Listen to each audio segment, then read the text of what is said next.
fazer uma pergunta que, na verdade, o senhor já adiantou um pouquinho, né? Misturando aqui duas questões que teríamos. A primeira, assim, esse momento agora de confinamento, embora o que está lá fora, bom, não dá muito para falar, porque, na verdade, tem um fascista no poder lá, né? Mas o que está matando é um vírus, né? Invisível. Mas essa questão de semelhanças e diferenças do momento que a gente está vivendo aí de pandemia, de isolamento, de confinamento e etc., que nos leva a uma proximidade com a morte, que faz, de certa forma, perdermos o sentido que tínhamos. O futuro que virá, a gente sabe que não é mais o futuro que planejamos, que haverá mudanças e, dependendo do momento da vida que cada um estava, mudanças muito pesadas, né, que complicam para todo mundo. Então, eu gostaria de perguntar para ti justamente o que o senhor pensa, né, das semelhanças e diferenças dadas as justas medidas, né, entre o que a gente está vivendo, entre o que viveu lá o Viktor Franklin, falei errado, Viktor Franklin, e as proximidades e o que a gente pode usar propriamente dito da filosofia, mas vamos tentar usar num sentido positivo aqui, né, dos seus ensinamentos aí sobre o sentido, para a gente superar um momento tão difícil como o atual. Eu queria, eu já entro, eu só queria voltar na questão que tu falaste da juventude. Um dia, Frank, eu fui dar uma palestra na Universidade Estadual da Geórgia. E aí tinha uma tempestade e ele foi de táxi. E aí o taxista pergunta para Frankel o que ele está fazendo com um tempo daquele, e viu que o Frankel era estrangeiro e tal. E aí Frankel disse que estava indo na universidade para dar uma conferência. E o taxista pergunta, tá, mas uma conferência sobre o quê? E aí Frankel disse o título da palestra, que é um título bastante politicamente incorreto, que ele queria se livrar, mas não conseguiu, que é "Estará doida a nova geração?". O motorista riu e aí eles brincaram que eles podiam trocar os papéis, né? Frankel disse que não sabia nem por onde começar, então Frankel disse pro taxista, quem sabe o senhor vai dar a palestra no meu lugar, o senhor conhece a juventude daqui melhor do que eu. Aí o taxista ele fica sério e diz, mas é claro que eles estão doidos. Eles matam-se a si mesmos, eles matam-se uns aos outros e usam drogas. E aí Frankel toma um susto com a resposta crua do senso comum do taxista, mas ele pensa que a gente vive 3 sintomas fortes de neurose coletiva, né? Que é a depressão, que leva ao suicídio, a agressão, que leva à criminalidade, e a adição, o uso de substância, né?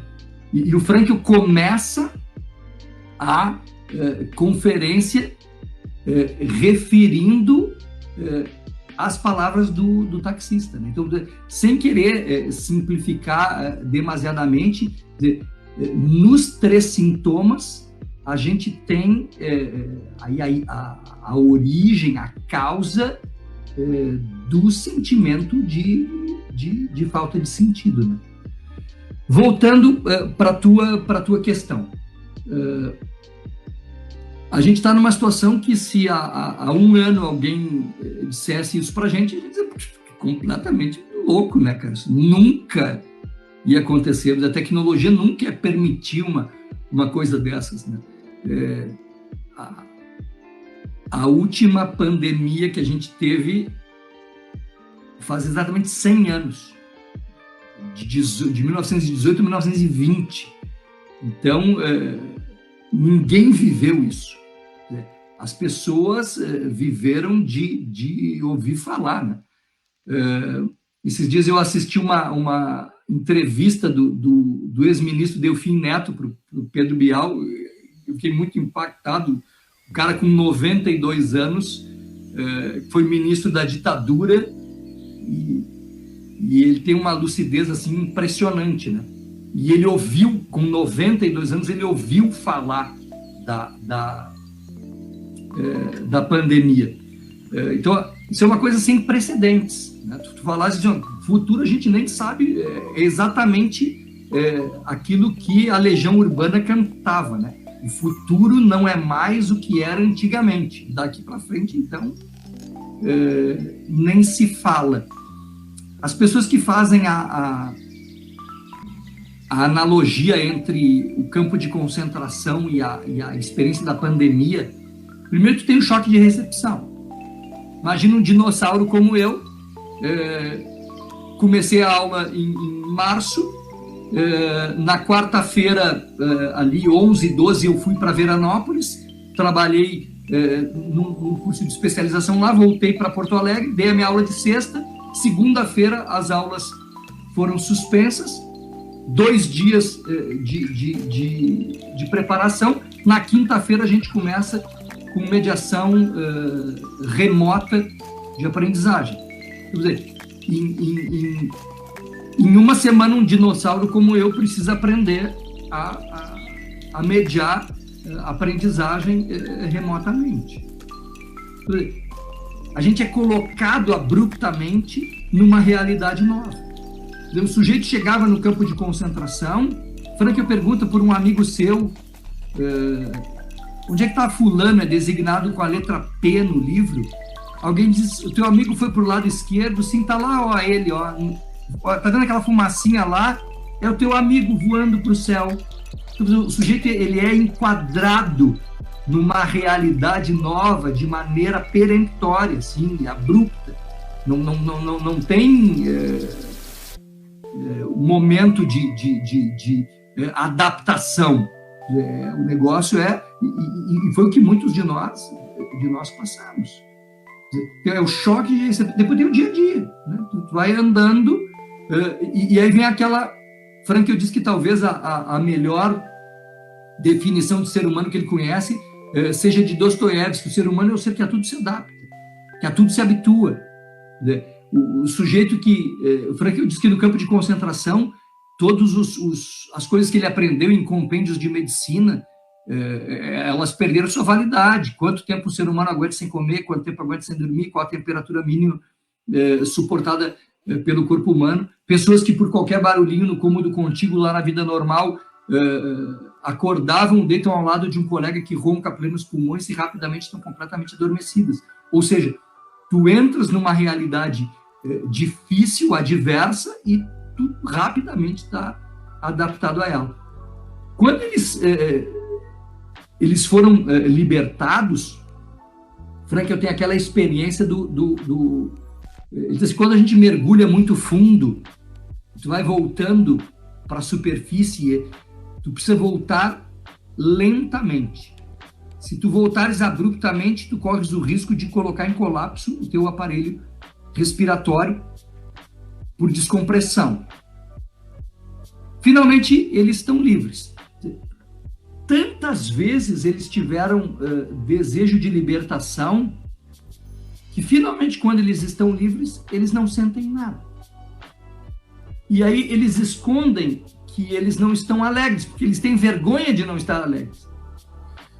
Até que lá pelas tantas, algum colega pergunta e compartilha. Cara, eu não estou sentindo nada. E aí eles se dão conta que aquela é a perspectiva corrente. Eles estão com vergonha de não sentir nada, mas ninguém estava alegre.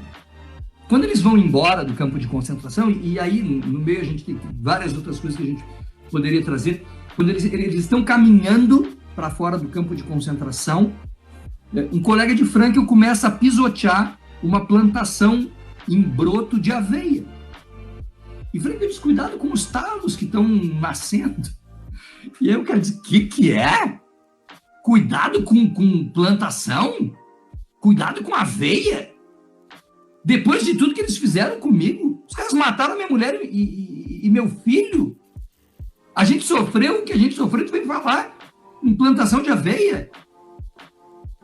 E só paulatinamente, diz Frankl, vai voltando o assentimento àquela verdade cristalina e fundamental, que quem sofreu injustiça não está livre para cometer injustiça. Mas essa sensação é... E assim, agora nós vamos para casa. E aí algumas pessoas assim, ó, será que tem casa ainda? Será que tem alguém da família? Frankl perdeu toda a família no campo de concentração.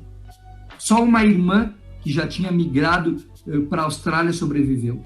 O irmão mais velho, a esposa grávida e o pai e a mãe todos faleceram no campo de concentração.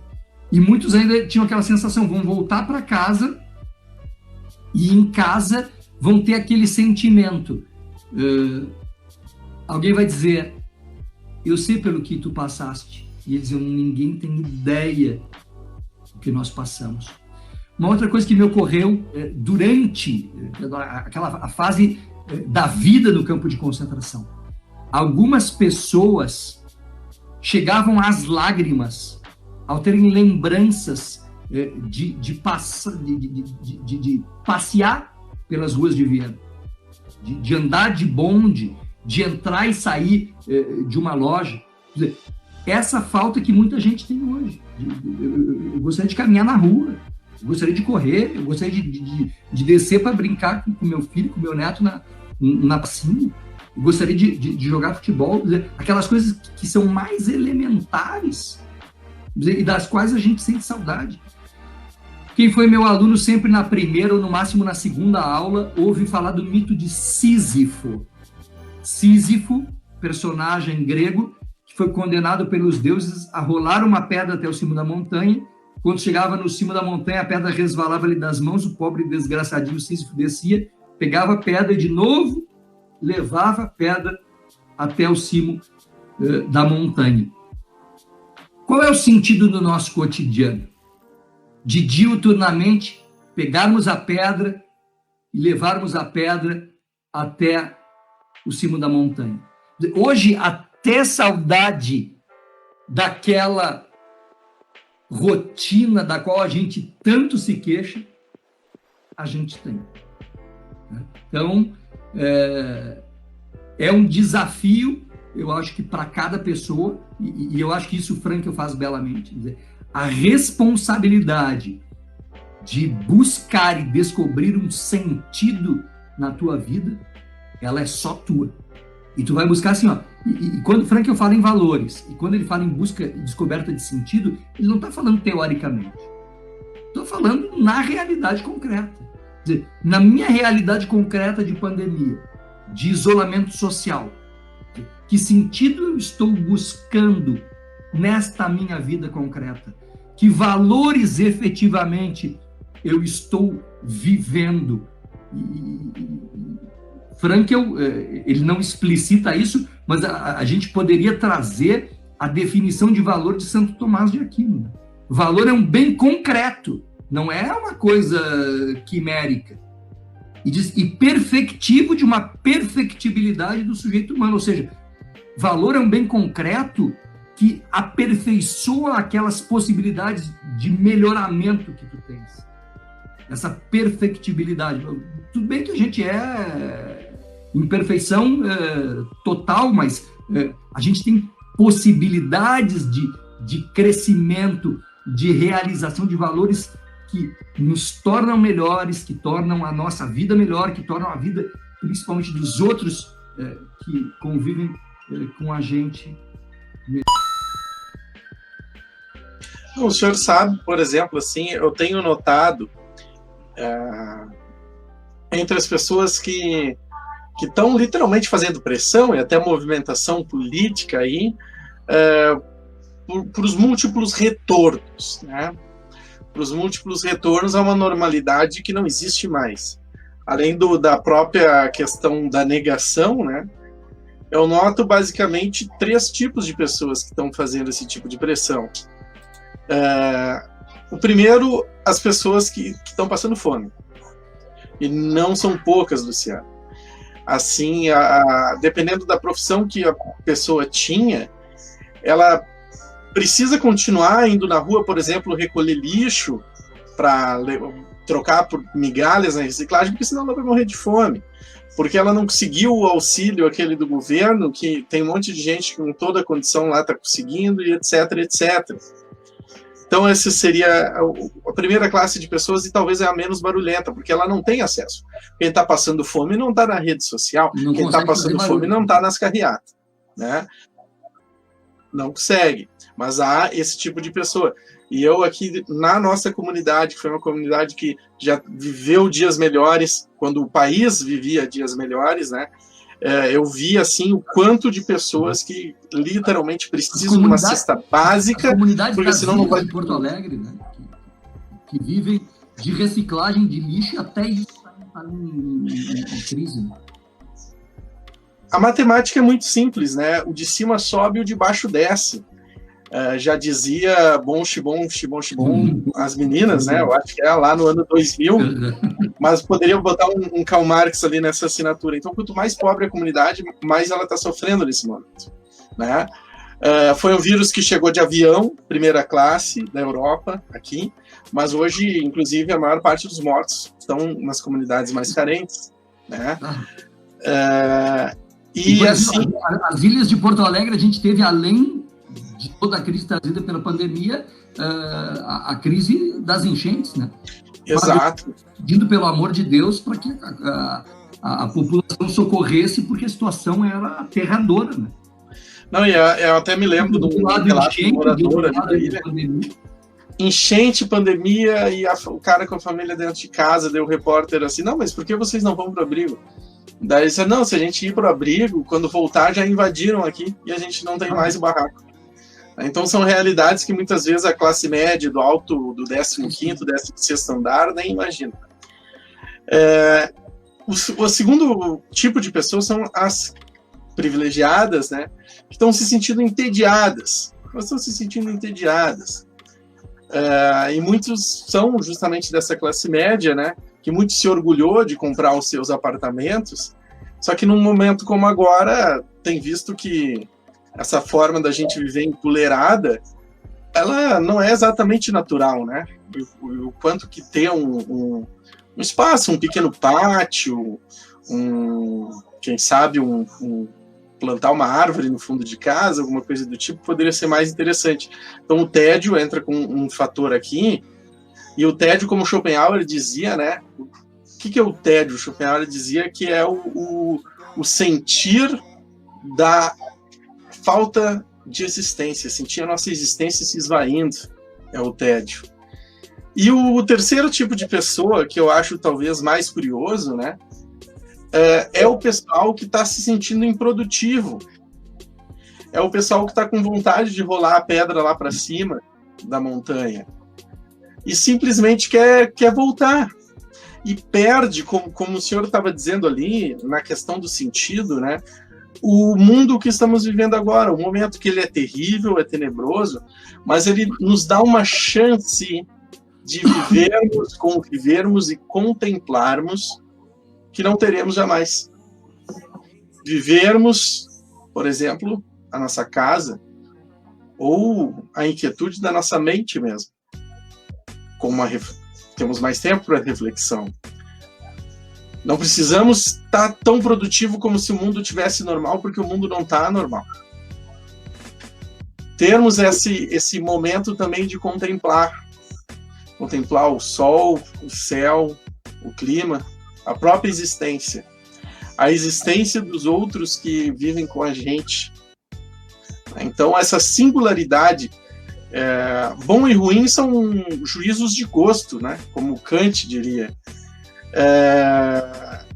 O momento que a gente vive é singular, mas aliás todos os momentos são singulares, mas agora eu diria que é especialmente singular. O Viktor Frankl, por exemplo, viveu o horror, a tragédia, o absurdo, né? A barbárie, como Theodor Adorno dizia, citando os que estão aqui sobre a minha cabeça, né? Que são talvez os dois pensadores que mais fazem a minha cabeça, propriamente dito. E ele conseguiu extrair dali lições para toda a humanidade. Então, que possamos viver este mundo, né? Termos atitude diante do sofrimento, pensarmos o que estamos fazendo, o que poderíamos fazer para o mundo agora e depois. E, vamos dizer assim, buscar o sentido da nossa vida, da nossa existência. Talvez seja aí uma questão que nos aproxime até da felicidade. Possa definir se seremos felizes agora ou depois. Agradeço muito você que assistiu até aqui. Então, por favor, deixa um like, um comentário, se inscreve no canal, ativa o sininho e, se puder, por favor, seja membro do canal. A partir de R$ 1,99 você ajuda com essa pequena contribuição, faz uma grande diferença para a filosofia hoje no Brasil. Assista mais um vídeo nosso. Obrigado, valeu e até a próxima!